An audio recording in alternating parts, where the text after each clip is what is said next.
সৌরজগৎ সৃষ্টির মোটামুটি 100 মিলিয়ন বছর পর একগুচ্ছ সংঘর্ষের ফল হলো পৃথিবী। আজ থেকে 4.54 বিলিয়ন বছর আগে পৃথিবী নামের গ্রহটির আকৃতি পায় লৌহের একটি কেন্দ্র এবং একটি বায়ুমণ্ডল। 450 কোটি বছর আগে দুটি গ্রহের তীব্র সংঘর্ষ হয়েছিল। সংঘর্ষের তীব্রতা এতটাই বেশি ছিল যে এই সময় জুড়ে যায় গ্রহ দুটি। পৃথিবীর ইতিহাস বলতে পৃথিবী নামক গ্রহটির উৎপত্তি থেকে আরম্ভ করে বর্তমান সময় পর্যন্ত সমগ্র সমকালকে বোঝানো হয়। অতীতের মূল ঘটনাগুলো সম্পর্কে বুঝতে প্রাকৃতিক বিজ্ঞানের সমস্ত শাখাই মানুষকে সাহায্য করছে। পৃথিবীর বয়স মহাবিশ্বের বয়সের কম বেশি 1/3। এই বিপুল সময়ের মধ্যে অজস্র ভূতত্ত্বীয় পরিবর্তন পৃথিবীতে ঘটে গেছে। জীবনের উদ্ভব হয়েছে এবং সেই জীবনে এসেছে বিবর্তন। পৃথিবী সৃষ্টি সম্পর্কে কেউ সুনির্দিষ্ট তথ্য দিতে পারেননি। পৃথিবী সৃষ্টির শুরুর দিকে কোনো পাথর টিকে নেই, তাই সঠিক করে বলা সম্ভব নয় কখন পৃথিবীর সৃষ্টি হয়েছিল। তবে ধারণা করা হয় সৌরজগৎ সৃষ্টির মোটামুটি 100 মিলিয়ন বছর পর একগুচ্ছ সংঘর্ষের ফল হলো পৃথিবী। আজ থেকে 4.54 বিলিয়ন বছর আগে পৃথিবী নামের গ্রহটির আকৃতি পায় লৌহের একটি কেন্দ্র এবং একটি বায়ুমণ্ডল। পৃথিবী চাঁদ সংঘর্ষ সম্পাদনা।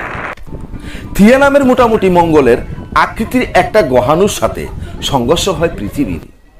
পৃথিবী মোটামুটি আস্তই থাকে, কিন্তু বায়ুমণ্ডল উড়ে যায় আর ধ্বংস হয়ে যায় এই গ্রহাণুটি।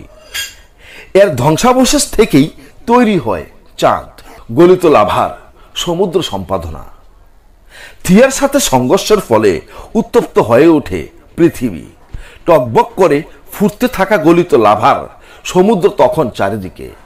শুক্র গ্রহের অবস্থা এখন যেমন তখন পৃথিবীর অবস্থা ছিল ঠিক তেমনই। আস্তে আস্তে ঠান্ডা হয় পৃথিবী। লাভা জমাট বেঁধে তৈরি করে পাথর আর জল জমে সৃষ্টি হয় পৃথিবীর প্রথম সাগর, মহাসাগর। এই সময় তৈরি হয় পৃথিবীর প্রাচীনতম খনিজ জিরকন। এদের বয়স মোটামুটি 4.4 বিলিয়ন বছর। বন্ধুরা, আপনি যদি লাজোয়ামা চ্যানেলের মধ্যে আরো নিত্য নতুন পৃথিবী তথ্যের অলবিশ্বের সম্পর্কিত ভিডিও পেতে চান, তাহলে এখনই আমাদের চ্যানেলটি সাবস্ক্রাইব করে বেল বাটন বাজিয়ে পাশে থাকুন। বন্ধুরা, লাজোয়ামা চ্যানেলের মধ্যে আমি নিত্য নতুন এবং বিশ্বের অলৌকিক ঘটনা নিয়ে বিস্তারিত আলোচনা করব এবং পৃথিবীর সৃষ্টির আগ থেকে পৃথিবীর ধ্বংসাবশেষ পর্যন্ত আমি তথ্যগুলো নিয়ে বিস্তারিত আলোচনা করব এবং বিভিন্ন রিসার্চ করে, বিভিন্ন পদ্ধতি থেকে রিসার্চ করে আপনাদেরকে আমি সেই তথ্যগুলো আমি সঠিক তথ্য সত্যভাবে আপনাদেরকে জানিয়ে দেওয়ার জন্য আপ্রাণ চেষ্টা করব। অবশ্যই আপনি যদি এই চ্যানেলে নতুন হয়ে থাকেন, অবশ্যই নিজ থেকে আমাদের চ্যানেলটি সাবস্ক্রাইব করে বেল বাটন বাজিয়ে আমাদের পাশে থাকুন। আর যদি কোনো তথ্য জানতে চান, তাহলে আমাদের কমেন্ট বক্সের মধ্যে বিভিন্ন ধরনের বিভিন্ন প্রশ্নের কমেন্ট করতে পারেন। সেই কমেন্টের প্রশ্নের উত্তর নিয়ে নতুন ভিডিও নিয়ে হাজির হতে একান্ত চেষ্টা করব। ভালো থাকবেন।